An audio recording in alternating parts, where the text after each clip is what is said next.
Halo semuanya, selamat datang di channel yang tidak layak untuk dihina ini.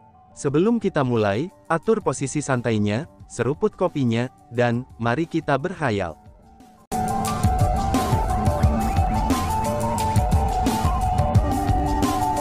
Melanjutkan cerita sebelumnya, sampah buangan masihlah dibuang ke tempat pembuangan sampah. Aku sangat tidak setuju dengan menekankan pengasuhan Chu Feng itu. Orang yang mengucapkan kata-kata itu tidak lain adalah kakek Chu Haoyan.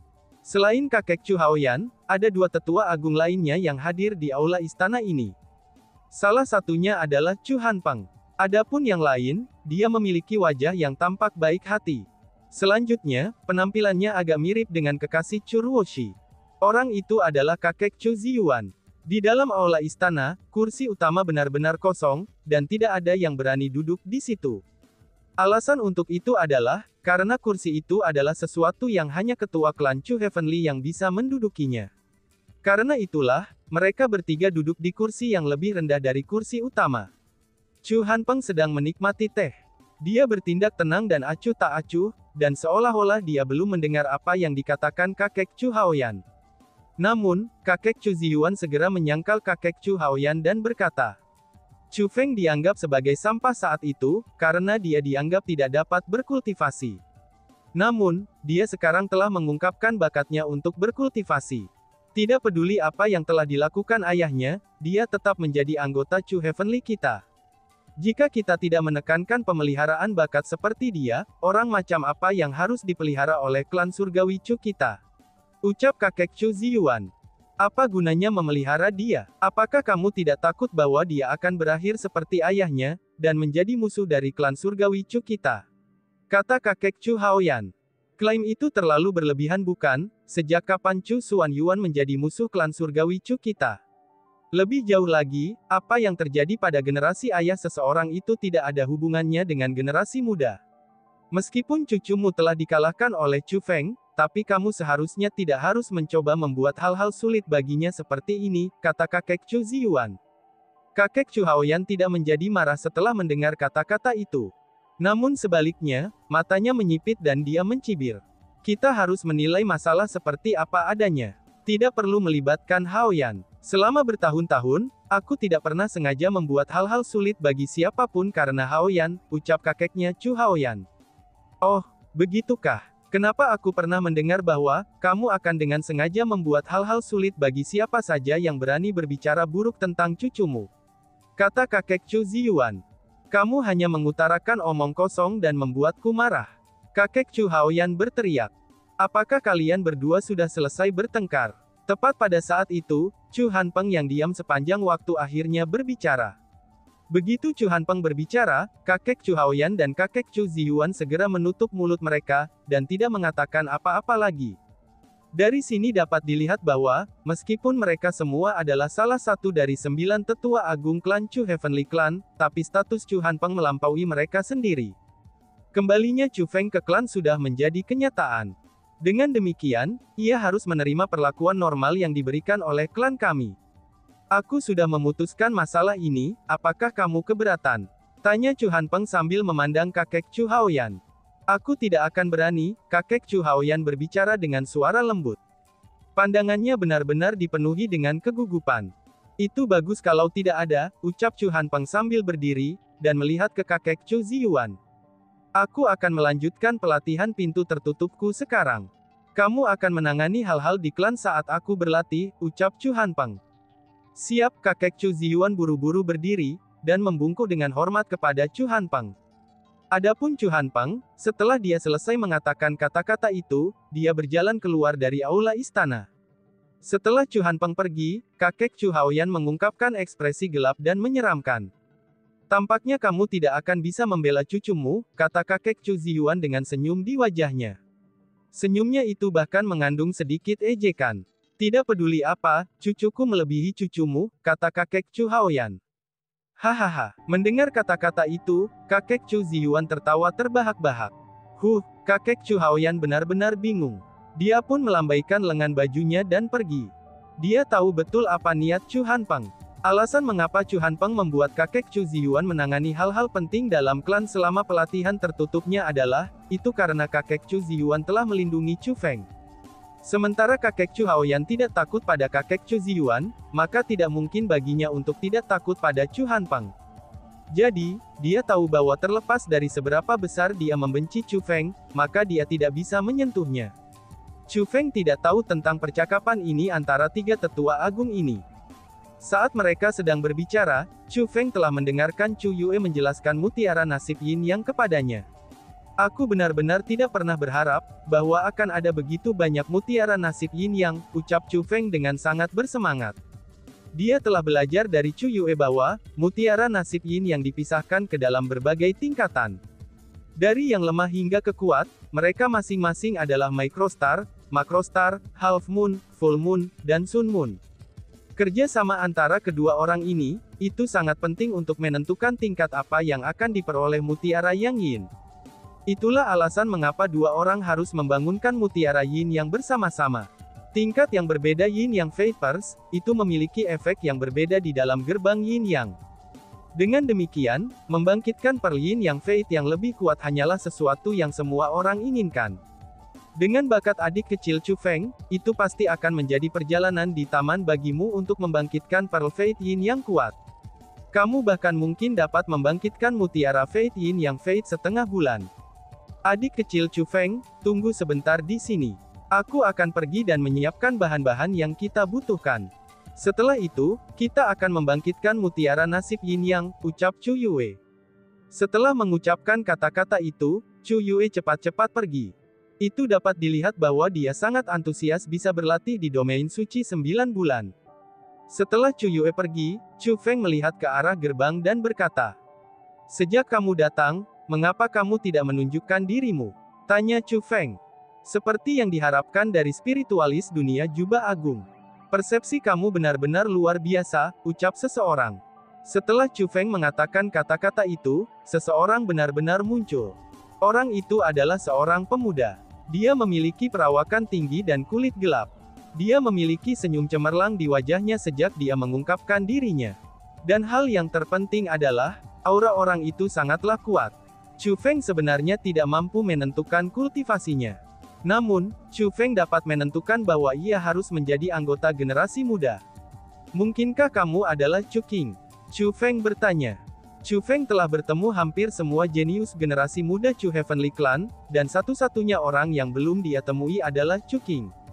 Kekuatan pria di depannya ini sangat cocok dengan Chu Qing yang dikabarkan. Tampaknya adik laki-laki Chu Feng telah mendengar tentangku. Itu benar, akulah Chu Qing, kata Chu Qing sambil tersenyum.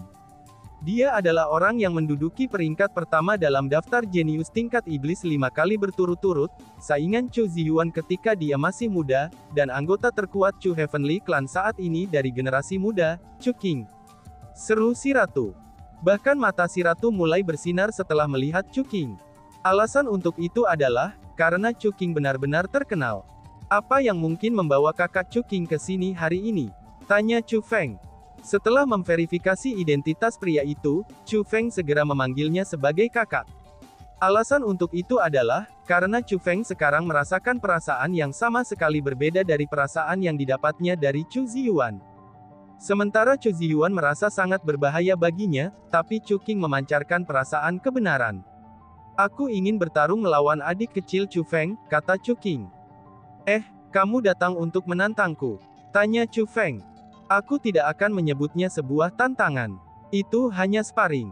Lebih tepatnya, aku ingin berdebat dengan wanita muda itu di dalam ruang spiritual kamu. Namun, karena dia adalah temanmu, orang yang akan bertarung melawanku adalah kamu," kata Chu Qing sambil tersenyum. Meskipun dia datang untuk menantang Chu Feng, tapi dia masih berperilaku sangat sopan, dan bahkan agak rendah hati. "Aku harus bertanya dulu padanya tentang hal ini," kata Chu Feng. "Baiklah." Chu Qing mengangguk. "Tidak perlu repot-repot bertanya, ratu ini akan bermain dengannya," si ratu berkata kepada Chu Feng sebelum dia bisa bertanya padanya. "Ratuku, Chu Qing itu bukan karakter sederhana. Bahkan aku tidak dapat mengatakan apakah dia masih seorang abadi sejati." Desak Chu Feng untuk menentangnya. Dia tidak berharap kalau si ratu ingin bertarung melawan Chu Qing. Karena Chu Feng tidak dapat menentukan seberapa kuat Chu Qing ini, dia takut si ratu akan berada dalam bahaya. Itu tidak masalah. Bahkan jika aku kalah, dia tidak akan melakukan apa-apa. Ini tidak seperti aku akan kehilangan daging atau anggota tubuhku. Namun jika aku menang, gelar jenius nomor 1 di alam atas Ciliocosm besar akan menjadi milikmu, kata si ratu. Tapi kan, Chu Feng tahu bahwa si ratu ingin menerima tantangan itu demi dirinya. Namun semakin seperti ini, Chu Feng semakin tidak mau. Dia tidak ingin si ratu bertarung demi dirinya. Tidak ada tapi spian. Cepat, biarkan ratu ini keluar. Berhentilah bertingkah begitu sensitif. Ratu ini sudah lama tidak berolahraga dengan benar. Hari ini, aku akan mengungkapkan dengan baik kemampuanku, kata si ratu. Dengan situasi seperti itu, Chu Feng tidak akan bisa mengubah pikiran si ratu. Dengan demikian, dia akhirnya membuka gerbang roh dunianya. Setelah gerbang roh dunia dibuka, si ratu segera berjalan keluar dari sana, dan mulai memperpendek jarak dengan Chu Qing. Dengan nada provokatif, dia berkata, "Jenius nomor 1 dari generasi lebih muda dari alam atas Ciliocosm besar tidak terlalu banyak," ucap si ratu. Menghadapi provokasi si ratu, Chu Qing hanya tersenyum dengan sopan dan berkata, "Aku Chu Qing. Dengan senang hati bertemu denganmu, nona muda," ucap Chu Qing. "Ya ampun, jangan berpikir bahwa ratu ini akan bersikap lunak padamu, hanya karena kamu bersikap ramah. Kamu perlu mempersiapkan diri untuk dikalahkan setengah mati melawan ratu ini," ucap si ratu yang tidak menghargai kesopanan Chu Qing sama sekali. Tidak bisa dihindari seseorang akan terluka dalam sebuah sparring. Jika wanita muda ingin melukaiku, aku pasti tidak akan mengeluh sama sekali. Namun, aku pasti tidak akan melukaimu. Kalau tidak, setelah mengucapkan kata-kata itu, Chu Qing memandang ke arah Chu Feng.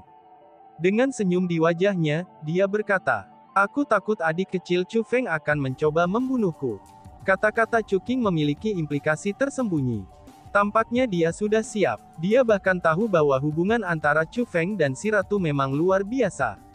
Tidak heran dia menyebut si ratu sebagai wanita muda sejak awal, dan bukan roh dunia. Dia bersikap hormat terhadap si ratu, dan menghormati Chu Feng. Tentu saja, ini juga mengungkapkan karakter Chu Qing. Dia sangat bersahaja, dan juga sangat peduli tentang perasaan Chu Feng.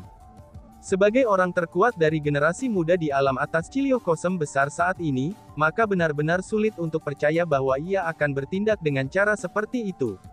Namun, si ratu jelas-jelas tidak peduli dengan perilaku sopan Chu Qing. Itu juga bisa dimengerti. Terlepas dari Chu Feng dan beberapa wanita yang dia sukai, si ratu tidak pernah mengungkapkan sisi lembutnya kepada orang lain. Sudahi kata-kata yang berlebihan itu. Jika kamu ingin berdebat, mari kita mulai dengan segera.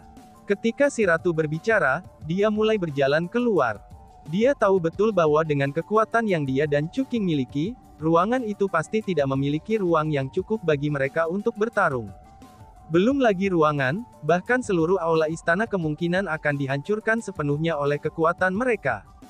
Tidak perlu keluar, itu akan berguna bagi kita untuk berdebat di sini. Saat Chu Qing berbicara, dia mengangkat tangannya, dan tubuh cahaya berkembang dari tangannya. Ketika tubuh cahaya itu berkembang, itu menutupi seluruh area di sekitarnya. Ketika tubuh cahaya itu menghilang, Chu Feng sangat terkejut setelah menemukan bahwa mereka bertiga tidak lagi berada di dalam ruangan. Tapi sebaliknya, mereka berada di langit berbintang yang luas dan tak terbatas. Apa yang Chu Qing gunakan adalah harta yang berisi ruang yang terisolasi. Chu Feng dan yang lainnya belum meninggalkan ruangan. Tapi sebaliknya, mereka telah memasuki ruang terisolasi harta karun itu. Tepat pada saat itu, Chu Qing menjentikkan jarinya. Segera, tubuh cahaya muncul di samping Chu Feng. Tubuh cahaya itu bukan masalah kecil. Itu hanyalah formasi defensif yang tidak bisa dihancurkan. Paling tidak, itu adalah formasi defensif yang begitu kuat, sehingga Chu Feng saat ini tidak akan bisa menghancurkannya, bahkan jika dia harus pergi habis-habisan untuk menyerang Ni. "Kamu mampu mengendalikan ruang ini?" tanya Chu Feng. Alasan mengapa Chu Feng mengajukan pertanyaan ini adalah, karena dia khawatir bahwa Chu Qing mampu mengendalikan ruang ini, itu untuk mendapatkan tingkat kekuatan tertentu atas orang lain yang hadir. Jika itu masalahnya, pertandingan antara dia dan si ratu akan sangat tidak adil. Adik kecil Chu Feng, yakinlah. Aku benar-benar tidak akan menggunakan kekuatan eksternal lainnya. Tapi sebaliknya, aku akan mengandalkan kekuatanku sendiri untuk bertarung melawan temanmu itu, kata Chuking. Mengaum. Tepat pada saat itu, si ratu melepaskan serangannya. Gas hitam gelap dilepaskan oleh si ratu. Seperti pasukan ribuan pria dan kuda yang luar biasa, mereka mulai menyerang Chuking. Si ratu melepaskan kekuatan pertempurannya yang menantang surga, yang mampu melampaui 5 tingkat kultivasinya sejak awal. Dia benar-benar tidak menunjukkan kekuatannya setengah-setengah kepada Chuking. Namun, persepsi Chuking juga sangat kuat. Pada saat si ratu melepaskan serangannya, Chuking segera melemparkan lengan bajunya, dan mengirimkan 10 sosok kekuatan bela diri. Itu adalah teknik abadi. Teknik abadi Chuking itu sangat aneh. Ketika 10 sosok kekuatan bela diri muncul, mereka segera berubah menjadi 10 gunung besar yang berdiri di depan Chuking. Meskipun pegunungan itu tidak mampu menghentikan serangan si ratu, tapi mereka berhasil memperlambat serangannya. Dengan demikian, dapat dikatakan bahwa mereka telah menghalangi si ratu. Pada saat yang sama ketika 10 gunung menghalangi serangan si ratu, tapi cahaya muncul di bawah kaki Chuking. Tubuh Chuking mulai bergerak mundur dengan cepat, dan kecepatannya terlalu cepat. Bahkan ketika berusaha sekuat tenaga, Chu Feng hanya nyaris tidak bisa melihat Chuking dan cahaya di bawah kakinya. Itu juga teknik abadi. Itu adalah semacam teknik abadi yang meningkatkan kecepatan seseorang. Peringkat 9 True Immortal, seru Chu Feng. Pada saat itu, ekspresi Chu Feng segera berubah. Terlepas dari seberapa baik Chuking telah menyembunyikan dirinya, Chu Feng masih mampu merasakan kultivasinya saat ia melepaskan pembelaannya. Peringkat 9 True Immortal, itu adalah kultivasi Chuking. Bergemuruh. Saat Chuking bergerak kembali secara eksplosif, cahaya mulai memenuhi langit berbintang yang gelap. Petir berhamburan ke segala arah. Seperti lautan kilat, mereka segera memenuhi seluruh langit. Pada saat yang sama, tanda petir muncul di dahi Chuking. Itu adalah tanda petir tingkat surga. Chuking juga berlatih dalam teknik misterius hukuman surgawi. Chuking sudah peringkat 9 True Immortal, puncak sebenarnya True Immortal, dan juga seseorang hanya garis tipis dari menjadi abadi surgawi. Namun, ada elemen yang tidak dapat diubah antara ranah immortal sejati dan ranah immortal surgawi. Dengan demikian, meskipun Chuking telah melepaskan tanda petir tingkat surgawi yang mampu meningkatkan kultivasinya, tapi kultivasinya tetap memiliki tingkat 9 True Immortal. Dia tidak berhasil menerobos untuk peringkat 1 surgawi abadi. Selanjutnya, meskipun dia tidak berhasil meningkatkan ramahnya menjadi seorang abadi surgawi, tapi dia masih mendapat manfaat dari menggunakan tanda petir tingkat surganya. Chuking telah memperoleh kekuatan pertempuran yang menantang surga. Meskipun kekuatan pertempuran yang menantang surga Chuking hanya mampu melampaui 1 tingkat kultivasi, tapi kekuatannya saat ini sama sekali tidak lebih lemah dari peringkat 5 True Immortal Queen Lady, dan kekuatan bertarung yang menantang surga yang mampu melampaui 5 tingkat kultivasi. Selanjutnya, tombak perak juga muncul di tangan Chuking. Itu adalah persenjataan abadi yang tidak lengkap. Selain itu adalah persenjataan immortal abadi yang tidak berkualitas. Dengan persenjataan abadi yang tidak lengkap di tangannya, kekuatan pertempuran Chuking meningkat sekali lagi. Nona muda, aku akan menyerang sekarang, ucap Chuking. Setelah Chuking mengatakan kata-kata ini, tubuhnya sudah bergeser. Tombak di tangannya mulai terbang ke arah si ratu. Ketika si ratu sedang menyerang Chuking untuk memulai, dan kecepatan Chuking juga sangat cepat. Saat dia mengubah arah dan bergegas menuju si ratu, dia bertabrakan dengan gas hitam si ratu dalam sekejap mata. Meskipun Chuking menghadapi gas hitam gelap si ratu yang menyerupai pasukan ribuan pria dan kuda yang luar biasa, gas hitam gelap yang menutupi langit dan bumi, ia tetap tenang sepenuhnya, dan tidak menunjukkan tanda-tanda ketakutan. Saat Chuking mengacungkan tombak di tangannya, naga perak muncul di sekitarnya. Naga perak mengayunkan dirinya. Segala sesuatu di jalannya tersapu, dan Chuking tampaknya benar-benar tak terhentikan. Pada saat itu, gas hitam segera tersebar. Chuking benar-benar berhasil membuka jalan untuk dirinya sendiri dalam gas hitam, dan dia bergegas menuju si ratu. Pada saat itu, Chu Feng tanpa sadar mulai mengepalkan tinjunya, dan dia juga mengerutkan keningnya. Ini adalah pertama kalinya Chu Feng mengkhawatirkan si ratu, itu ketika dia bertarung melawan seseorang dengan kekuatan yang sama seperti dirinya. Chuking itu benar-benar kuat. Dan tiba-tiba saja bersambung. Sekian dan terima kasih banyak. Bye-bye.